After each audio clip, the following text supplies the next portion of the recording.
Hello everyone. आज हम discuss करेंगे एसएपी फ्यूरी लॉन्चपैड की सेटिंग कैसे की जाती है और उसके अलावा जो बेसिक उसकी जो सेटिंग्स होती है करेंसी की और डेसिमल्स की, उसके पे हम फोकस करेंगे इंशाल्लाह। एसपीआरओ आज किसने पूछा सर जी एसपीआरओ से क्या बनता है? तो एसपीआरओ से बनता है एसएपी, पी से बनता है प्रोजेक्ट, आर से बनता है रेफरेंस, और से बनता है ऑब्जेक्ट। अच्छा, यहाँ पे आप आ जाओगे एबाप प्लेटफॉर्म। अच्छा, आज का जो लेक्चर है ना, ये बेसिकली जो एबाप प्रोफेशनल्स हैं, एबाप कंसल्टेंट्स हैं, ये उनकी कॉन्फ़िगरेशन बेसिकली इसमें इन्वॉल्व है। बाकी जो दूसरे मॉड्यूल्स के जो कंसल्टेंट्स हैं, प्रोफेशनल्स हैं, वो for the sake of knowledge इस चीज़ को अंडरस्टैंड करेंगे। आम तौर पे क्या होता है कि जैसे कि एस/4HANA 2022, 23, 21, 2020 में जो अपडेशन है वो क्या हैं, और फिर उसके बाद जैसे कि आपको मालूम है कि जब भी कोई नई वर्जन लॉन्च होता है तो उसमें कोई ना कोई चीज़ें एसएपी ऐड करता है और कुछ को रिमूव करते हैं। तो यहाँ पे आपके पास एपाप में डिफरेंट इसमें ऑप्शन आ रहे हैं। तो सबसे हाईएस्ट ऑप्शन जो है वो है इसमें UI technologies, user interface technologies.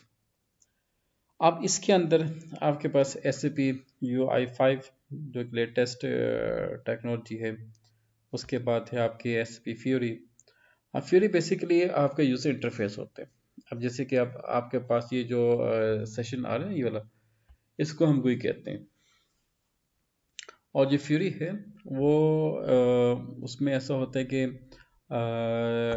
Tiles format यहाँ पे जो है छोटी छोटी टाइल्स बनी होती हैं, जनरल लेजर की, एपी की, एआर की, बैंक की, जो भी आपके कंसर्न कंपोनेंट्स है और आपके मॉड्यूल के, तो उन तमाम के यहाँ पे टाइल्स बनी होती हैं। फ्यूरी की अपनी फीचर्स हैं, उसके अपनी बेनिफिट्स हैं। GUI के अपनी फीचर्स हैं, उसके अपने बेनिफिट्स हैं। फ्यूरी में क्या होता है कि जो आपका जो डाटा होता है आप उसको इजीली माइग्रेट कर लेते हो। और जैसे कि हमने आई थिंक कल डिस्कस किया था, प्रीवियस क्लास में डिस्कस किया था। आपने अगर आप अगर किसी भी ऑर्गेनाइजेशन में एसएपी को इम्प्लीमेंट करते हैं, वहाँ पे ऑलरेडी कोई ना कोई सर्वर या कोई ना कोई सिस्टम ऑलरेडी वहाँ पे मौजूद होता है, और फिर वहाँ से आप डाटा जो है माइग्रेट करते हैं, ट्रांसफ़र करते हैं एसएपी सिस्टम में। तो उसके लिए डिफरेंट टूल्स इस्तेमाल किए जाते हैं। तो उन टूल्स में से एक जो ऐप है, ये आपको हेल्प करती है डेटा की माइग्रेशन में, और डेटा की प्रॉपर जो उसकी कॉन्फ़िगरेशन है उसकी इंटीग्रेशन करने में, और उसकी इंटीग्रेशन होती है डिफरेंट डिपार्टमेंट्स में, और रिपोर्ट्स जनरेशन में काफ़ी हेल्प आउट करती है। अच्छा, इसमें आप तो बाप का क्या मतलब बनता है ABAP? ये आपके बनती है ना, ये क्या उसे कहते हैं, इसका बनता है advance business application program, ABAP stand for.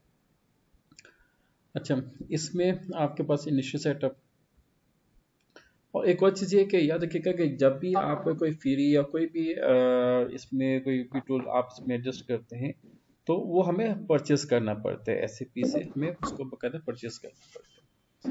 तो उसके लिए मैं आपको एक सेशन दूंगा जितने जितने अच्छा, तो मैं ये बात कर रहा था कि जो जितने भी इसमें टूल्स हैं, या आपने इसके कनेक्टर्स को, या कोई भी इसमें आपने यूज़र यूआई को आपने इंटरलिंक करना है, तो वो बाकायदा आप उसको एसएपी से परचेज करते हैं, देन आप उसको प्रॉपर इम्प्लीमेंट करते हैं। अच्छा, यहाँ पे आपके पास पहला जो है, आपके पास क्या है, इनिशियल सेटअप। इनिशियल सेटअप के अंदर आपके पास पे रिक्विजिट्स हैं, इसके रिक्वायरमेंट्स क्या क्या हैं। सेट इमिडिएट सिनेरियो और स्टैंड अलोन। इमिडिएट सिनेरियो ये क्या होता है, स्टैंड अलोन क्या होता है, और वेब डिस्पैचर क्या होता है, customer system analysis maintain login group. इसको समझाने से पहले ना एक चीज़ आप लोगों से पूछना चाहता हूँ। फॉर एग्जांपल देखिए, एक डिपार्टमेंट है अकाउंट्स का या फाइनेंस का एक डिपार्टमेंट है। अब फाइनेंस में आपको क्या लगता है कि मल्टीनेशनल कंपनीज की अगर हम बात करते हैं तो उसमें कितने यूजर्स या कितने उसमें लोग काम कर रहे होते हैं फाइनेंस डिपार्टमेंट में? मैक्सिमम या मिनिमम जो है 100 के करीब उसमें लोग काम कर रहे होंगे, मिनिमम 100। अब 100 एम्प्लॉयज अगर फाइनेंस डिपार्टमेंट में है तो आपको ये भी मालूम है कि हर जो एम्प्लॉय या यूजर है आप उसको एक लिमिटेड जेडीज उसको असाइन करते हो। मिसाल के तौर पे एम्प्लॉय नंबर 1 का काम ये होगा कि जितने भी यूटिलिटी बिल्स हैं उसकी पोस्टिंग करना। एम्प्लॉय नंबर 2 का काम ये होगा जितने भी उसकी सैलरीज हैं उसको मेंटेन करना। एम्प्लॉय नंबर 3 का काम ये होगा जितने भी आपके डायरेक्ट एक्सपेंसेस हैं उसको मेंटेन करना। एम्प्लॉय नंबर 4 का काम ये होगा जितने भी कैश इन्वॉल्व है उसको मेंटेन करना। एम्प्लॉय 5 का कैश और को मेंटेन करना। मीन टू से कि हर एम्प्लॉय का यहाँ पे जो जेडिस है आप उसको असाइन करते हैं और उस जेडिस के मुताबिक उसने जो जो एक्टिविटीज को परफॉर्म करना है ना, उन एक्टिविटीज की स्पेशल आप टी कोर्स को मेंटेन करते हैं। फिर उन टी कोर्स को मेंटेन करने के बाद आप उसका एक सेपरेट यूजर लॉगिन क्रिएट करते हैं जो कि आप यहाँ पे उसको इजीली डिफाइन कर सकते हैं। Maintain group, login group. अच्छा, अब चूंकि यहाँ पे हम उसकी कॉन्फ़िगरेशन इस वजह से नहीं कर सकते क्योंकि इसके लिए हमें बकायदा एसएपी को पेमेंट करना पड़ती है। जो अगर आपको याद हो तो मैंने आपको ना लेक्चर 1 में एक बात कही थी कि जो यूज़र लेवल है वो आई थिंक $1400 पर यूज़र हमें कॉस्ट पड़ती है।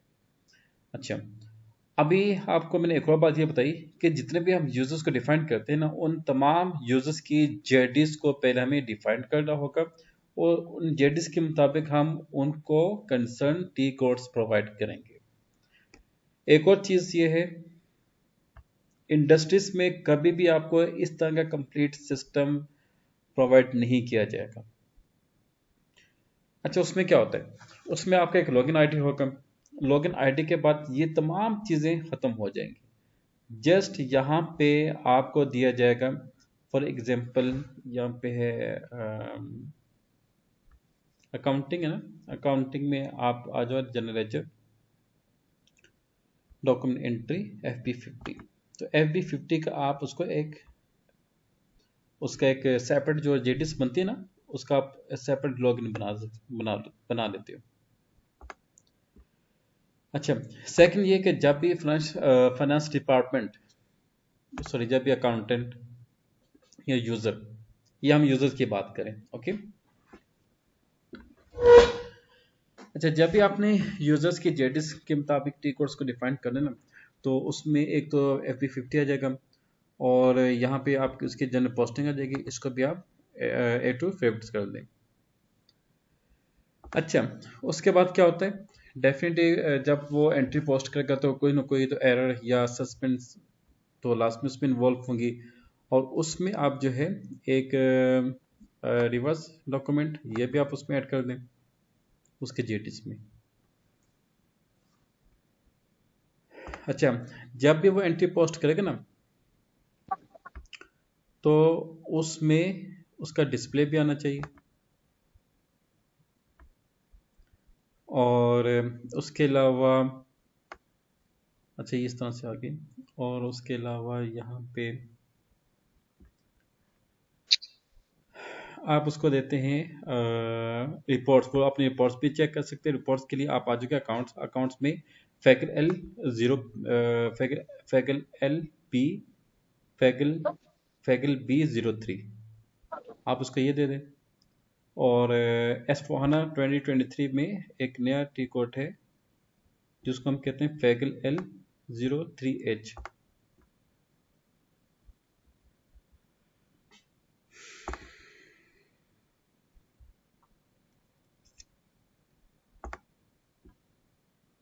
आप इसको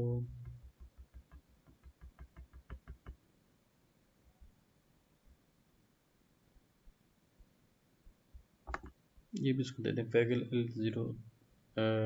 L03।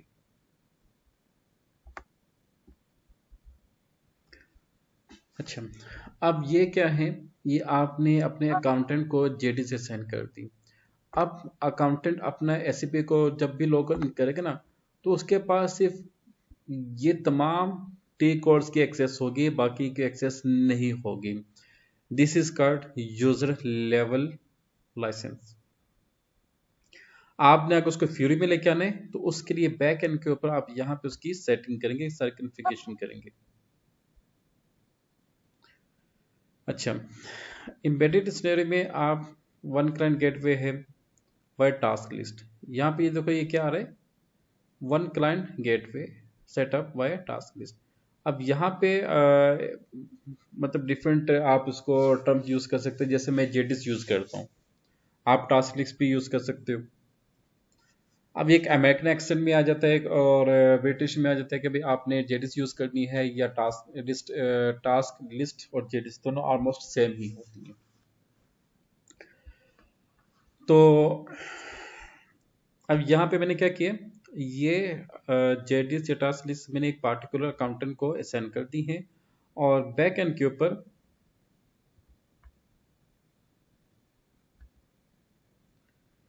अच्छा, अब यहाँ पे आप क्या करेंगे, आप उसका ना एक टास्क लिस्ट का एक कोड क्रिएट कर लेंगे, जैसे कि यहाँ पे के SP_GW_Fury_ERP_1 client setup। और उसके बाद आप यहाँ पे क्या करते हो, क्रिएट वेरिएंट इसका हम बना लेते हैं। अब चूंकि हमने इसकी लाइसेंस कॉस्ट पे नहीं की हुई तो इसको हम यहाँ पे एग्जीक्यूट नहीं करेंगे।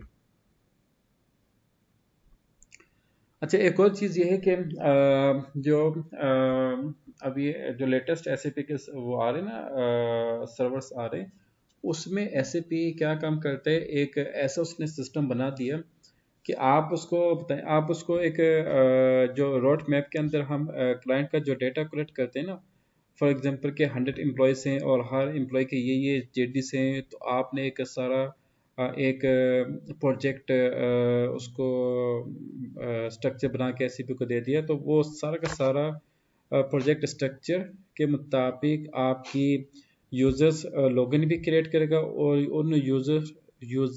उन यूजर लॉग इन्स में जो एम्प्लॉयज़ की जो जेडीज या टास्क लिस्ट है उसकी टी कोड्स भी प्रॉपर डिफाइन करके देगा। और ये एससीपी की बहुत बड़ी डेवलपमेंट है अल्हम्दुलिल्लाह। अच्छा, इससे क्या होता है कि अब बहुत से देखें जो एससीपी के एक्सपर्ट्स हैं उनको ज़्यादा मालूम होगा कि भाई हमने इनकी क्लाइंट की रिक्वायरमेंट के मुताबिक इनको हमने क्या चीज़ प्रोवाइड करनी है। अब जो क्लाइंट है उसको तो एससीपी की एक्सपर्टीज़ का नहीं है मालूम, तो बहुत से पाकिस्तान में और इंडिया में भी कुछ हद तक, लेकिन पाकिस्तान में काफ़ी ज़्यादा है, बांग्लादेश में काफ़ी ज़्यादा है और कतर में भी काफ़ी इस तरह के इश्यूज देखने को मिले कि जब भी एससीपी अपने क्लाइंट को जब भी एससीपी क्लाइंट को एससीपी सर्वर इम्प्लीमेंट करके देता है तो वहाँ पे यही मसले आते हैं, क्लाइंट्स की जो नीड एंड डिमांड जो वो चाहता है, तो एससीपी जो उसको सोल्यूशन बताता है तो उसमें काफ़ी इश्यूज या कॉन्फ्लिक्ट्स पैदा हो जाते हैं। तो जिसकी वजह से एसएपी ने ये डिसाइड किया कि हम एक ऐसा सिस्टम तैयार करें जो क्लाइंट्स की नीड्स को ऑटोमेटिकली फिल अप कर दे। अच्छा, उसके बाद हम आते हैं यहाँ पे वेब डिस्पैचर। देखें, वेब डिस्पैचर के लिए आपको मालूम है कि आपने एक एम्प्लॉय 1 का आपने यूज़र लॉगिन डिफाइन किया, फिर आपने उसकी टास्क लिस्ट या जीडीएस को डिफाइन कर दी। अब ज़ाहिर सी बात है आपने जब उसको एक्सेस देनी है तो उसके लिए डेफिनेटली या तो आपको चाहिए होगा इंटरनेट या फिर आपको सर्वर चाहिए होगा। अगर आपने सर्वर के ज़रिए भी लेके आना है तभी आपको इंटरनेट लाजमी चाहिए। ओके, तो उसमें ये आता है कि आपके पास वेब डिस्पैचर कौन कौन से हैं और कौन सी आप जो है जैसे कि पाकिस्तान में अभी कौन सा वो चल रहा है? कोई सर्वर है पाकिस्तान का अपना? कोई आईटी वाले हैं यहाँ पे? कोई बैठे हुए आईटी वाले? Mister Farooq, you have some knowledge? Mister Haider, आप भी माशा से हाँ। एक नहीं सर। आईटी का आई थिंक हैदर, आप कौन सा सर्वर यूज़ करें मेडिकल बिलिंग में? जी सर, हमारे अपने है सर्वर, कस्टमाइज सर्वर है। अच्छा, कस्टमाइज सर्वर है। वो पाकिस्तानी है या कोई अमेरिकन बेस है? नहीं सर, अमेरिकन बेस है। अमेरिकन बेस है। तो ये बस प्रॉब्लम है कि पाकिस्तान में इस तरह का सर्वर अनफॉर्चुनेटली नहीं है, तो हमें क्या करना पड़ता है कि हमें कोई ना कोई सर्वर को एंगेज करना पड़ता है। तो उसमें अभी आपने AWS का नाम सुना होगा, कोई आप में से कोई है? AWS क्या होता है? सलमान, आपने नाम सुने? मिस्टर फरूख? ऑटोमेटेड वेब नहीं सर्वर सर, मैंने यस मिस्टर सलमान।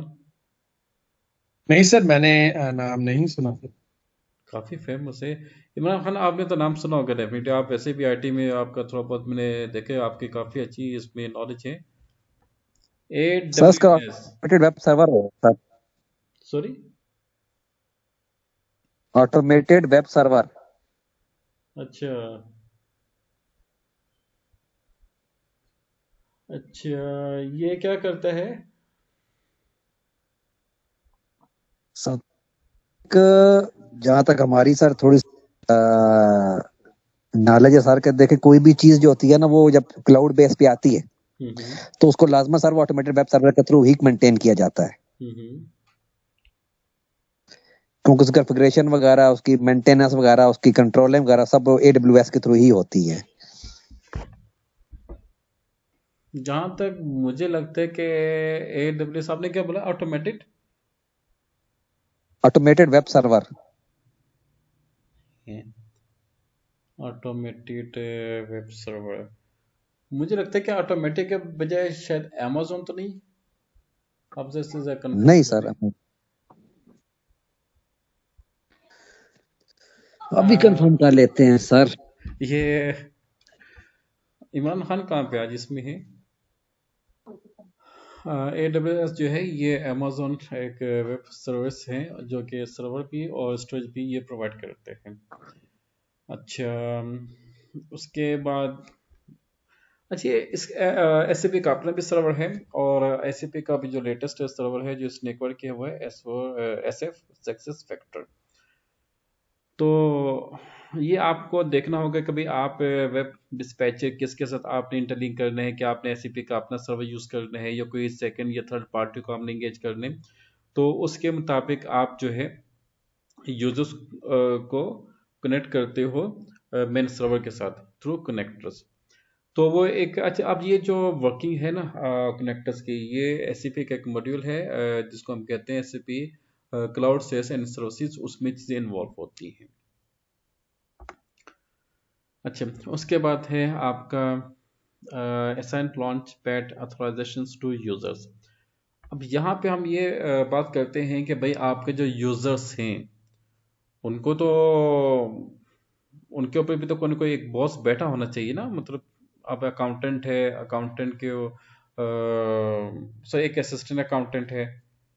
पहले अकाउंटेंट, पहले आपका आएगा असिस्टेंट अकाउंटेंट, फिर अकाउंटेंट, फिर आपका अकाउंट्स मैनेजर, फिर आपका क्या आ जाएगा, रीजनल मैनेजर आ जाएगा, फिर आपका आ जाएगा असिस्टेंट फाइनेंस मैनेजर, फिर आपका फाइनेंस मैनेजर आ जाएगा, फिर आपका आ जाएगा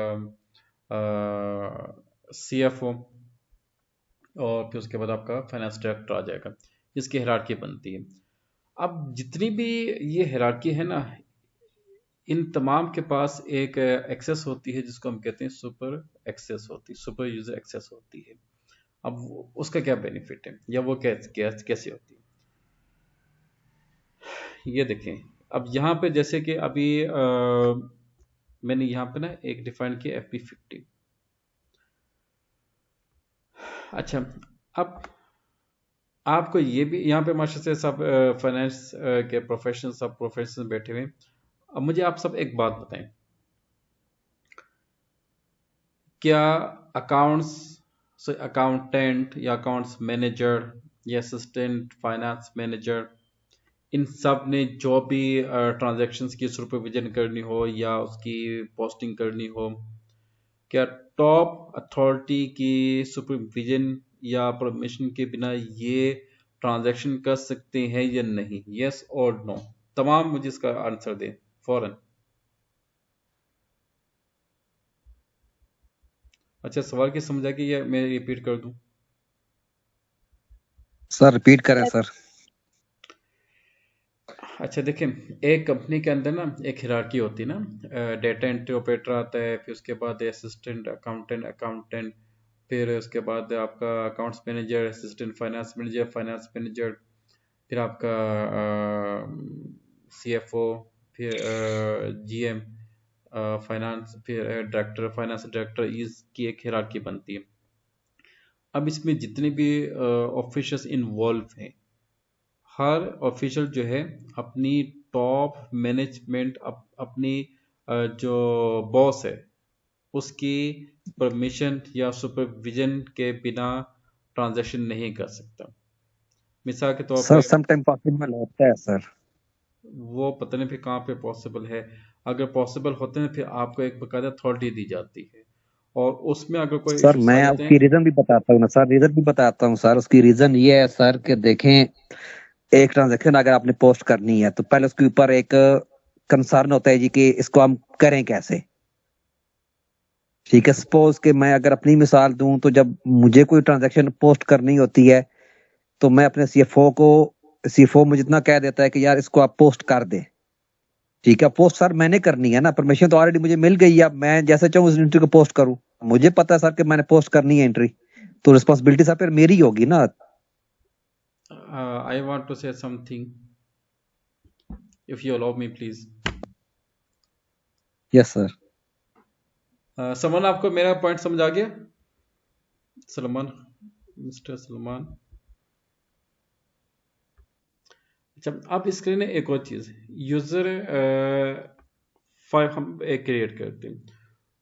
अच्छा, उसमें क्या होता है कि बल्कि हम यूज़र टू को डिफाइन करते हैं। यूज़र टू को आपने ये अथॉरिटी देनी कि भाई आपने कोई भी परचेजिंग या आपने, हम परचेजिंग की बात करते हैं, आपने कोई भी परचेजिंग की इनवॉइस अगर क्रिएट करनी ना, तो वो पहले कंसर्न जो अथॉरिटी है उससे आप अप्रूवल लेंगे, देन आप उसकी पोस्टिंग करेंगे। अच्छा, आप यहाँ पे आप आ जाएं अकाउंट्स पेबल, और उसमें आप आ जाएं डेटा एंट्री, और यहाँ पे आप उसके ये इनवॉइस जो है आप उसको यहाँ पे ऐड कर दें। अब जब वो इसमें एंट्री पोस्ट करेगा ना, बल्कि एंट्री पोस्ट नहीं करेगा, वो उसकी एंट्री को पार्क कर देगा। यहाँ पे ऑप्शन क्या आ रहा है? पार्क। तो उसको आपने अथॉरिटी ये देनी है कि भाई आपने एंट्री को पहले पार्क करना है, और जब तक कंसर्न मैनेजर उसकी सुपरविजन नहीं करता आपने उसको एग्जीक्यूट नहीं करना।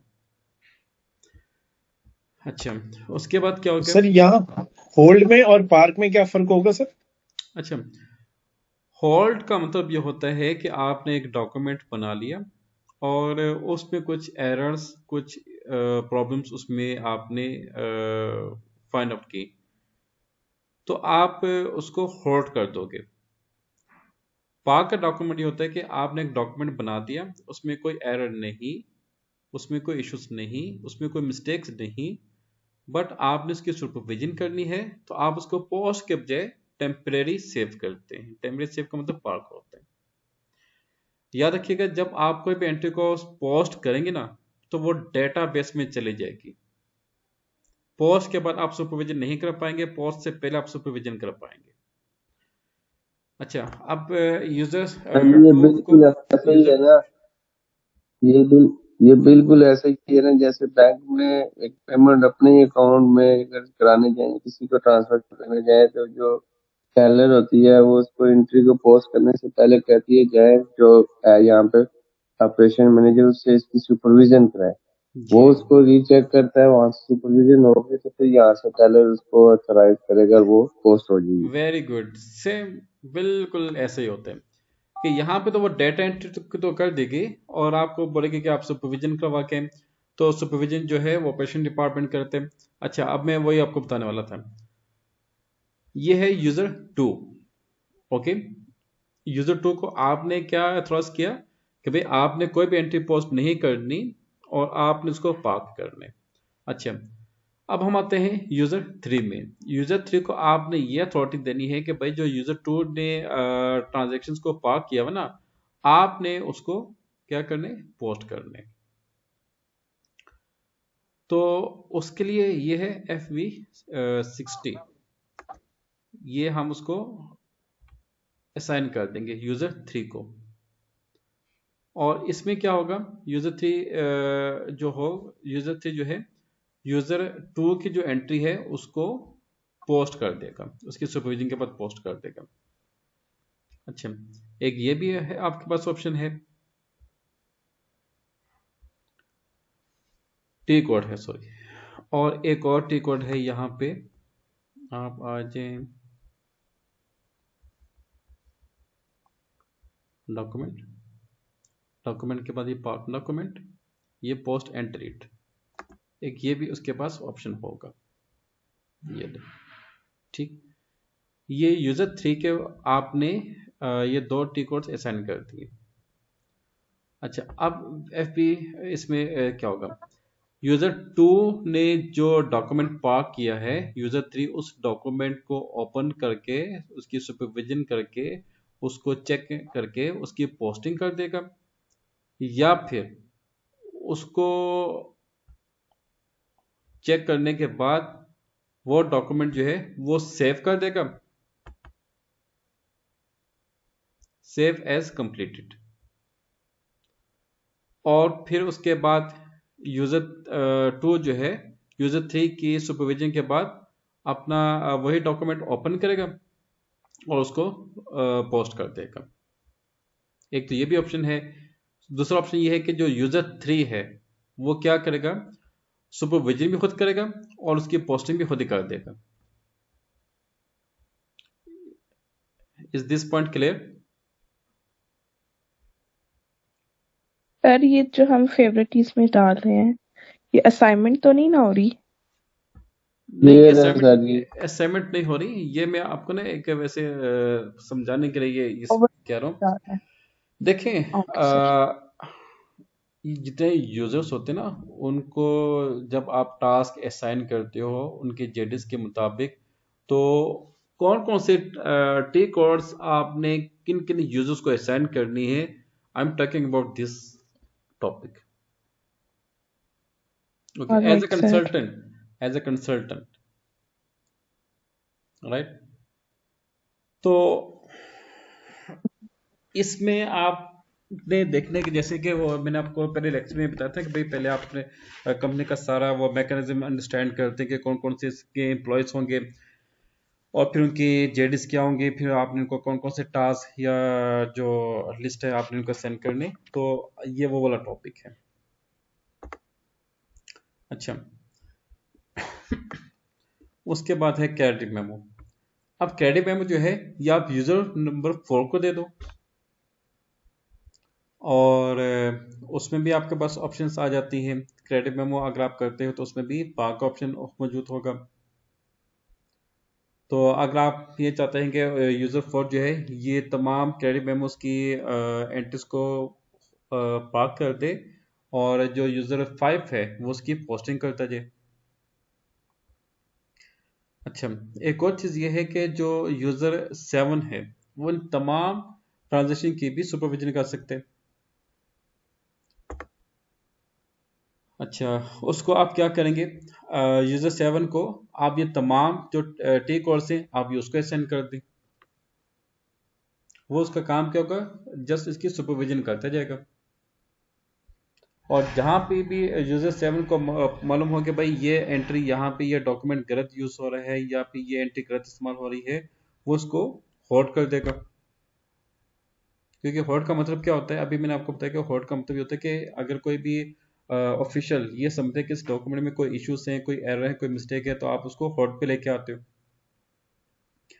तो जो नेक्स्ट हमारा जो टॉपिक होगा ना, वो यही टॉपिक होगा कि भाई हॉट एंट्रीज क्या होती हैं और पार्किंग एंट्रीज क्या होती हैं, और से हॉट डॉक्यूमेंट्स क्या होते हैं, पार्क डॉक्यूमेंट्स क्या होते हैं, सिमिलर क्या होती हैं, पोस्ट डॉक्यूमेंट्स को आप कैसे एग्जीक्यूट करते हो। ओके। और मज़े की बात यह है कि जनरल एंट्री उसी की पोस्ट होती है जो कि आपके डॉक्यूमेंट पोस्ट हो जाते हैं। अगर आप डॉक्यूमेंट को पार्क में लेके आओगे, आपकी जनरल एंट्री पोस्ट नहीं होगी, और वो बैक एंड के ऊपर भी जो आपके फाइनेंशियल स्टेटमेंट में भी नहीं जाएगी। हॉट डॉक्यूमेंट उसके तो बिल्कुल भी नहीं जाएगी। तो ये कॉन्सेप्ट भी आपने नेक्स्ट क्लास में क्लियर करना है with the help of this topic. अच्छा, उसके बाद ये इनिशियल सेटअप का आपके पास एक इसमें कुछ चीज़ें हैं। Then SAP Fiori launch pad setting, और आई थिंक ये जो फ्यूरी के जो ऑप्शन है ये आपके एसएपी ग्लोबल एग्जाम में भी ये टॉपिक्स आए हैं। अच्छा, अब इसकी सेटिंग आप कैसे करते हो, cross client settings, cross client क्या होता है, और फ्यूरी लॉन्च पैड प्लगइन्स क्या होते हैं, और उसके बाद SAP conversational AI web client क्या होती है, H2H चैट क्या होती है, और setting up launch pad content, launch pad layout and structure, this very important. अच्छा, उसके बाद क्या आपका सेटिंग अप रोल्स, ये भी आप डिफाइन करते हो।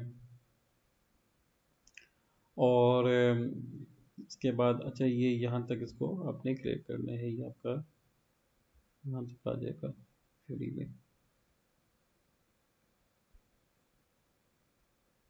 अच्छा, तो जितने भी इसमें फ्यूरी में जो भी सेटिंग्स होगी ना, वो आपने किसके मुताबिक करनी है, यूजर्स की जेडीज एंड टास्क लिस्ट के मुताबिक। और ये आपने देखना है कि आपका जो अथॉराइज सिस्टम आपने कैसे मेंटेन करना है, और रिपोर्ट सिस्टम आपने कैसे उसको रिपोर्टिंग का जो मैकेनिज्म स्ट्रक्चर आपने उसको कैसे उसको डिज़ाइन करना है। अच्छा, वेब डिस्पैचर आपने कौन कौन से यूज़ करने हैं, कनेक्टर्स आपने कौन कौन से यूज़ करने हैं, और सर्वर आपने कौन सा यूज़ करने हैं। और बात करें आपका आजकल तो मतलब कि जो एससीपी जो मेजोरिटी जो ऑफर कर रही है वो क्लाउड बेस के ऊपर कर रही है।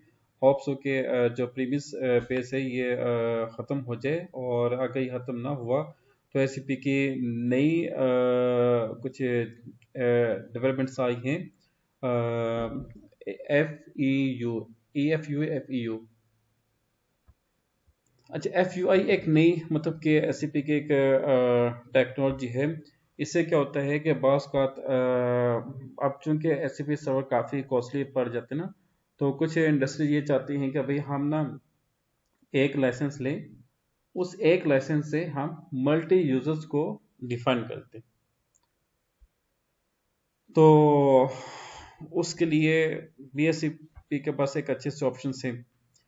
तो इसके अलावा ये भी ऑप्शन आपके पास आ सकते हैं कि आप एक एससीपी का यूज़र लाइसेंस परचेस कर लें, और उस यूज़र लाइसेंस को आप कस्टमाइज जो सॉफ्टवेयर है उसके ज़रिए सब यूजर्स को आप डिफाइन कर लें। देखिए, आप आगे किसी ऑर्गेनाइजेशन में 1000 एम्प्लॉयज़ काम कर रहे हो, तो हर एम्प्लॉय के लिए अगर आप एक डिफरेंट यूज़र लाइसेंस परचेस करेंगे तो 1000 इंटू 1400 ये कितना डॉलर बनता है, आई थिंक $140,000। जरा इसका कैलकुलेट करना प्लीज। नहीं, ये बनता है 1400,000। 1.4 मिलियन डॉलर इंटू 300, ये फॉर 20 मिलियन आपकी कॉस्ट बन रही है। तो ये भी एक आपके पास स्ट्रक्चर आ सकता है कि आप अपने आप अपने यूजर्स और सब यूजर्स को आप कैसे आप मैनेज कर सकते हो। ओके, अच्छा यहाँ तक clear? Is there anything you want to discuss please? आज का जो टॉपिक का जो थीम बेसिकली ये है कि किसी भी ऑर्गेनाइजेशन में जब आप एससीपी को इम्प्लीमेंट करते हैं तो वहाँ के हर डिपार्टमेंट में जो एम्प्लॉयज़ या यूज़र्स हैं उनको आप एक अलग से लॉगिन सेटअप करके देते हो। ओके, तो उस लॉगिन के अंदर आपने उनको कौन कौन सी ट्रांजैक्शन की एक्सेस देनी होती है, तो वो आप जो है उनकी जो टीम है, जो आपकी जो क्लाइंट की जो टीम है, उनके साथ मिलकर डिस्कस करते हैं कि आपके पास एम्प्लॉय 1 है, 2 है, 3 है, 4 है, 5 है, 6 है। इन 6 एम्प्लॉयज़ की जेडीज क्या होंगी, फिर उन जेडीज के मुताबिक आप उनको रेकमेंड करते हैं कि एम्प्लॉय 1 को आप ये टी कोड रेकमेंड करते हैं, एम्प्लॉय 2 को ये, एम्प्लॉय 3 को ये, एम्प्लॉय 4 को ये, एम्प्लॉय 5 को ये टी कोड टी कोड उनको असाइन करते हैं।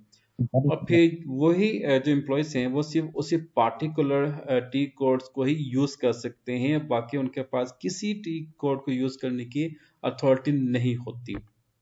अच्छा, नंबर 1।